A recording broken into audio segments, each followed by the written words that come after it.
Hello, this is the State Senate DFL podcast, Call of the Senate. Thank you for joining us.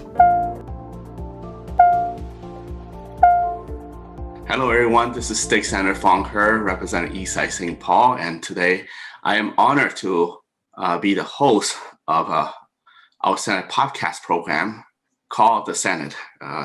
And with me this morning is our good senator from Duluth, Senator Jennifer McEwen. And so it's a pleasure and also honor to get to interview her for the first time here. So Senator, welcome. Thank you very much for having me. It's an honor to be here. Yeah, so Senator, first of all, congratulations and welcome to the Senate. This is your first term, and I'd like you to start with telling us about yourself. I am someone who grew up in Duluth in my Senate district, so I have been here almost my entire life, except for a period when I was a young adult, sort of traveling around in different places and experiencing different places. But yeah, I grew up here. I am the daughter of a public school teacher and a nurse here in Duluth. I have one younger sister. And my family on both sides has been in Duluth for a few generations going back. So I have in my own family some history that has developed around being a Duluthian and living in Duluth and up north on the lake. And we're really proud of that.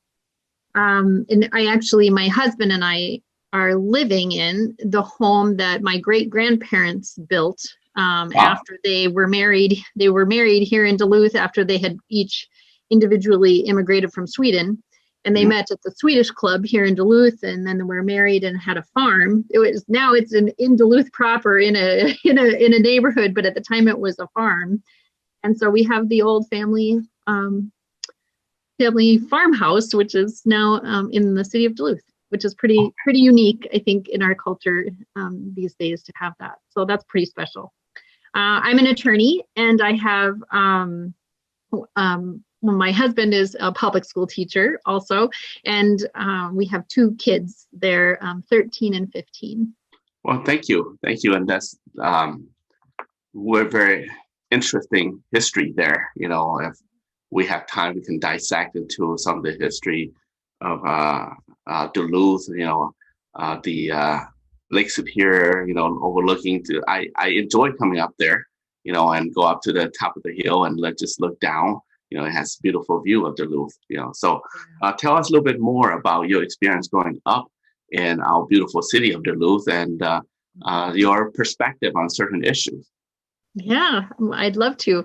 Yeah, one of the things that I've told people about is I have this really keen memory of when I was a child. We used to go out to we still do go out to this place on the kind of ridge of the hill in Duluth. It's called Hawks Ridge, and it's quite well known. Actually, there's a migration that comes through seasonally, and people come to see the hawks and all of the different birds coming through. But my parents would bring me out there. Sometimes we'd go out there after dinner and just look at the view. And I remember my dad saying to me one time, Jen, you take all of this for granted now because you're growing up in this city, but you'll soon see that we are so lucky. We live in one of the most beautiful places in the world. We really do. And I did. I traveled abroad when I was in college, and I've seen many beautiful places, and I have my appreciation for Duluth and for Lake Superior. And this place has just grown as I've gotten older and really, really come to appreciate this geographic location and our environment, and also our history and the culture that exists here in Duluth. We're in this neat location in Duluth where we're at the zenith of the Great Lakes in the middle of the continent. And we have the Lake Superior watershed, and we're right on the edge of the North Woods also. So we're a city, decidedly a city, and we're a small urban area, but we are right on the edge of this vast wilderness. And we have so much beautiful wilderness within our city, running through our city. And it sort of draws an interesting mix of people to the city. And it's it's a really vibrant hub and vibrant people who live here. I'm just really proud to be from Duluth. But that does inform my interests. You had asked about my political interests, and I have many different political interests, but one of the main drivers that I'm interested in is addressing the climate crisis and protecting water, because Duluth is really at the apex of the clean water of North America. Right, right. Well, tell us a little bit about your district. How far north does it go? And I'm sure east is the Lake Superior, and then how far west and south, and I'm sure it's not just Duluth alone. Yeah. It is Duluth alone, actually. It is Duluth alone. Yes, it is. I know some people think, they think the districts are outside of. Yeah, no, that's okay. There's it's Duluth alone, and actually there are 2 precincts in our city that are not technically in my district, although I represent all of Duluth. But there are technically 2 precincts of Duluth that are not in Senate District 7, which is I run. But Senate District 7 otherwise is the city of Duluth, and it's a very narrow, long district, which is the city of Duluth, runs northeast to southwest all along the north shore of Lake Superior, and then down into the St. Louis River estuary.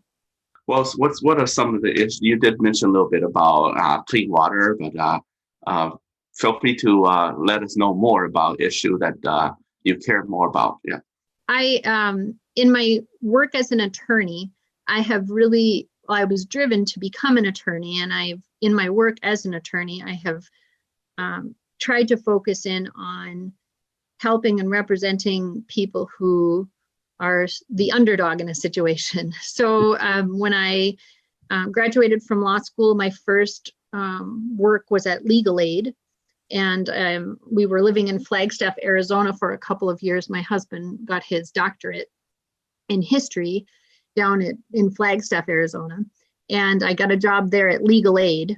And I worked doing general legal aid practice, and then also on the Wallapai Nation, which is on the south rim of the Grand Canyon, doing some legal aid support for that nation.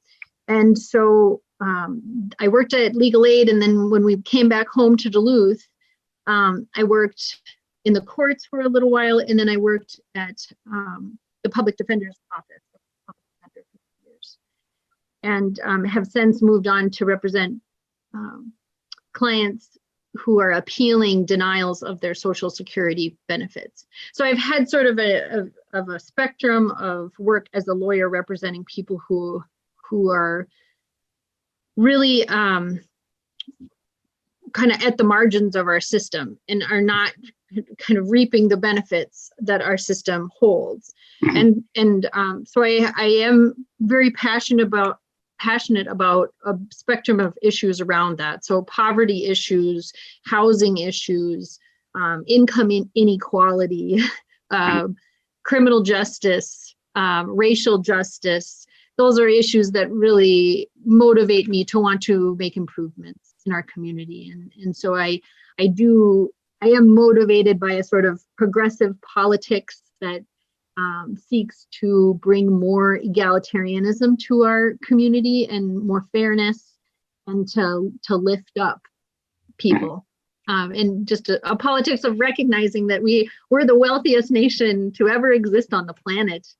But unfortunately, many people in our society don't feel that way. They would never know that because they're working 2 or 3 jobs. They're barely getting by. They're not able to pay their bills. We're the only country that is a developed country in the world that doesn't have healthcare as a human right for people. And so there are so many things in our culture that we've sort of fallen behind on. And those are the things that I really want to work to move our community forward, to make sure we're all caring for one another and providing for one another. Any perspective on how we could justify, healthcare, in terms of human right issue,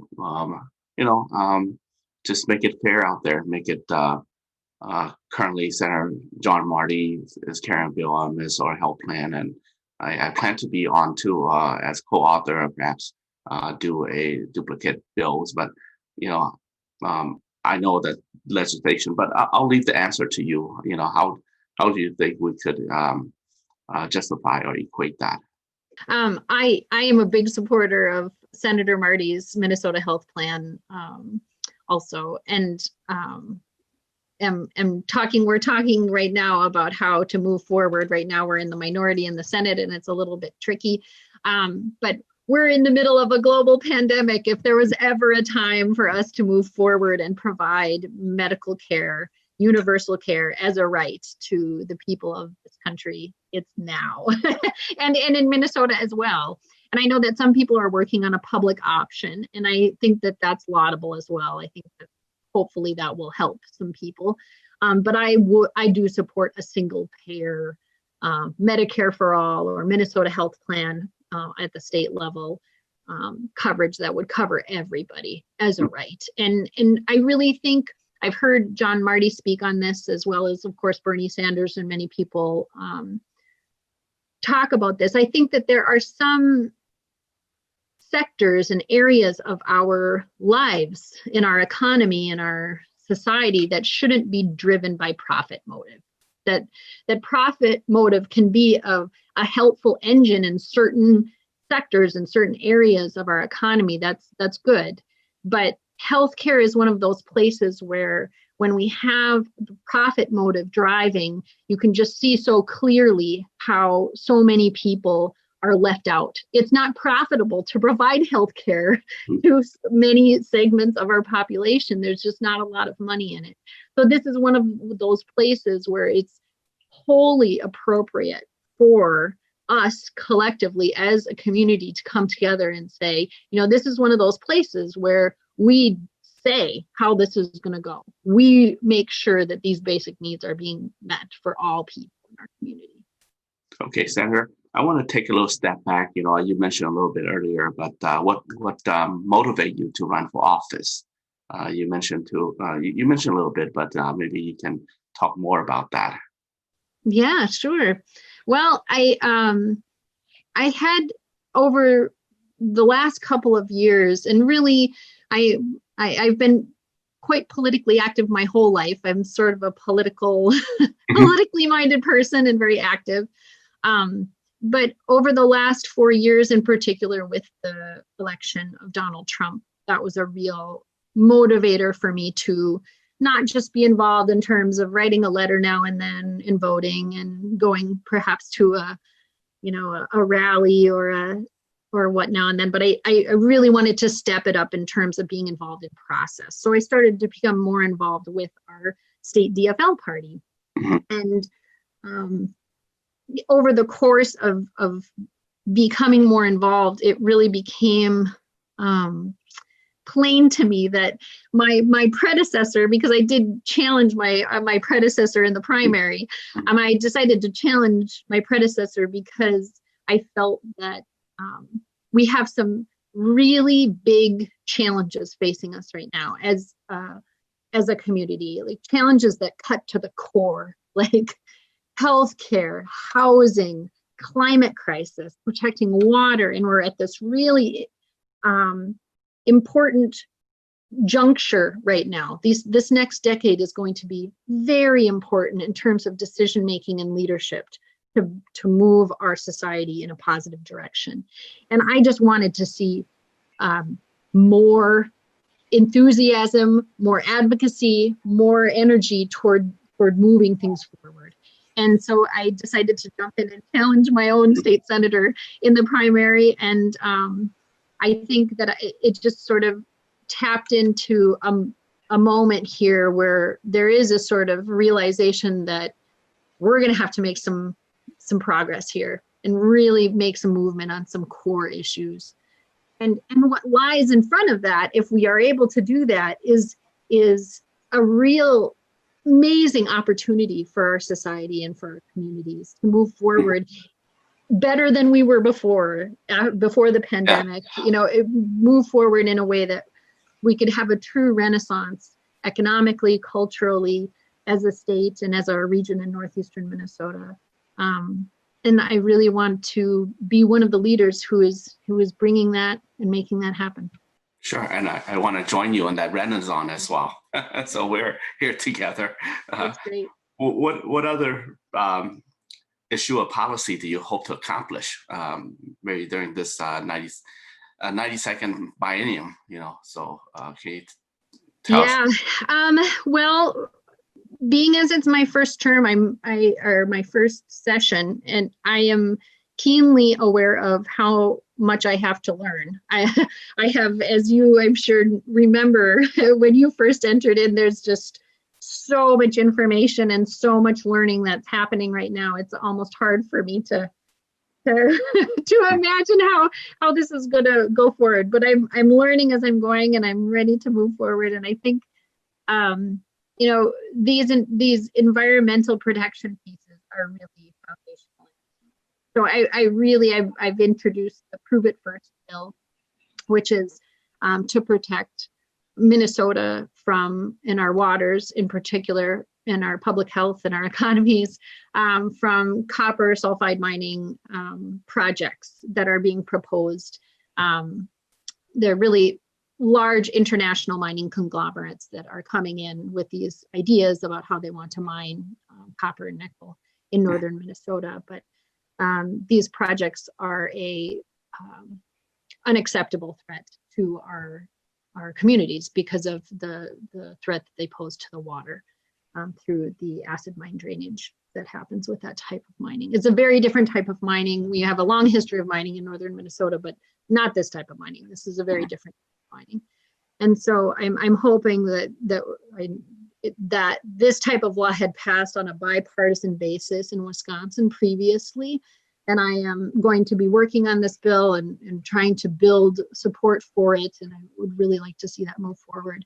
But I'm also hopeful as we develop relationships with our colleagues across the aisle and get to know one another better, that we will be able to find many areas of commonality where we can move forward on issues, from housing to supporting our local municipalities, to healthcare improvements and efficiencies. There's so much work to be done. I'm really excited to get to it.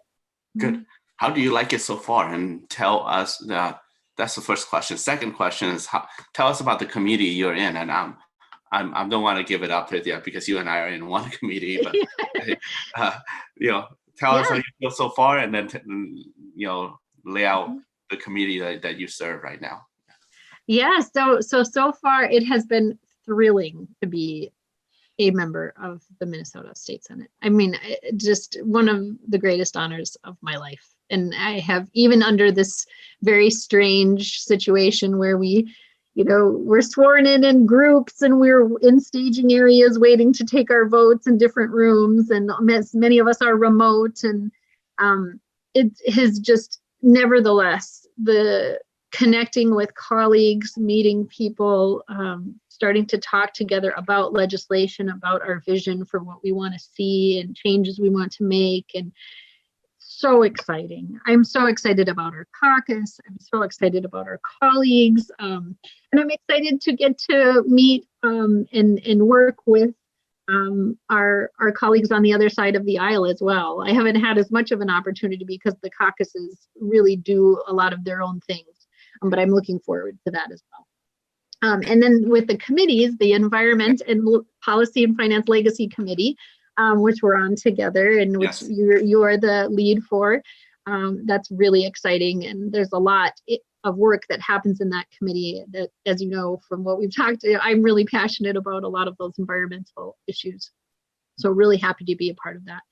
And then also I am on transportation, which again also has a lot of intersection with environmental issues, but then also Duluth is a real transportation hub. It's a center of transportation for northeastern Minnesota and also northwestern Wisconsin. We have an ocean going port in Duluth where we receive vessels from all over the world coming into the Duluth port. We have rail, we have, well, not passenger rail. I'm hoping that we'll get there soon. But just a real hub of a lot of trade and a lot of transportation. so excited to serve on that committee. And then also I am the lead on the Labor and Industry Committee, which is a new committee, which used to be under the auspices of jobs, I believe, mostly, but will be overseeing the work that happens through the Labor and Industry division, and I'm really excited about that as well. I've done some work as an attorney in the workers' compensation area, and have a strong labor background, having been raised in a really strong labor family, being married to a labor activist also, and I feel very strongly about labor organizing and workers' rights, and really fortifying that for people to have as much democracy in their workplace and sort of control over their own working conditions, and can exercise their own autonomy in those areas of their lives as well. So living prosperous wages and benefits are things that are really important to me, and I'm excited to be the DFL lead on that. Sure. Well, new subcommittee. Yeah, that new small committee. Yeah, and congratulations for that as well. Thank you. There you go. Just got in and already taking leadership role in our Senate here. Also, tell us one thing or two things, about something that no one know, or you want us to know, that very unique about yourself. So I have my try back when this is the second time I'm on this show. First time was to tell about myself. Now I'm hosting the show now, and also first time doing that too. So I talk about one thing about my past, so maybe you can share with us. And one thing about my past that I shared was my annual trip to Boundary Water. For the last 20 years, I organized a group of Southeast Asian folks in my district. One quarter of the population are Southeast Asian. So I organized an annual trip. I tried to make it diverse, but predominantly members of my Boundary Water crew are of Southeast Asian heritage. So that's an example. But tell us about one thing about yourself that we all should know. Oh, I don't know. That's hard for me to think of what I would think to share. I guess what I could share is that I love to sing. That's sort of an unusual thing, and there are people in Duluth who know that about me. But I grew up singing, and that was sort of my thing for a long time. I sang in high school, and I sang in college, and I did a lot of acting and singing on stage, and for a while thought maybe I would try to do that and be paid for it and actually do professional acting or singing. Did a smidgen of it before I decided to go a different direction. But yeah, I love to sing, and I wish I was singing more, but I'm not in any kind of chorus right now or group or singing very much, which feels a little bit. I miss it. I miss singing. Mm-hmm. Well, good to know. Maybe one of these days we'll ask you for a little, melody or something like that. I don't want to, put you on the spot just for today, but maybe we could arrange something in the next I'll have to call of the Senate. I'll have to start practicing then. It's been a while since I've been singing, so yeah, I'm probably pretty rusty. Oh, Senator McEwen, it's an honor to interview you, and this is my first interview, for the Call the Senate, and I'll try to come back and interview other incoming legislator as well. And so thank you very much for your time, and also thank you for the opportunity, and thank you for the listener out there. Hope you had enjoyed and learned something about our newly elected Senator Jen McEwen. She represents Duluth District 7. So thank you, everybody, and stay safe and stay healthy. Thank you. Thanks for listening to Call of the Senate. Please visit our website, senatedfl.mn, or connect with us on social media with the handle @SenateDFL. Thank you.